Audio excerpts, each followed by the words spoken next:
Well, breaking news out of Natchitoches Parish. The district attorney has announced that a candidate has been disqualified for running in public office. Colin Vidros joins me now with more. Colin, how did this happen?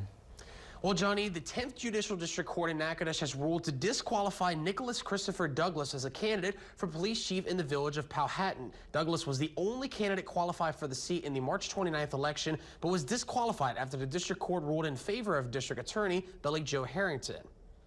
On Monday, District Judge Lala Sylvester ruled that the evidence presented by DA Harrington and Assistant DA Stephen Mansour revealed Douglas failed to meet the legal residency requirements to be a candidate for the position of Chief of Police. Additionally, Douglas never resided at the Natchitoches Parish addresses listed on his voter registration and candidacy forms. The candidate currently holds an Ohio driver's license, which he presented to the court Monday via video teleconference in Ohio, and was confirmed to not be a registered voter in Natchitoches Parish. And further evidence revealed Douglas never owned property in the parish. For now, the office of Chief of Police in Powhatan will remain vacant until a new candidate qualification period is set and an election date is scheduled. Now, in a statement, DA Harrington says, quote, "Today's ruling reaffirms the importance of lawful candidacy and honest representation in our electoral system. The residents of Natchitoches Parish deserve leaders who meet both the legal and ethical standards required to serve," end quote. For more on the ruling, you can head over to our website. Johnny, back to you.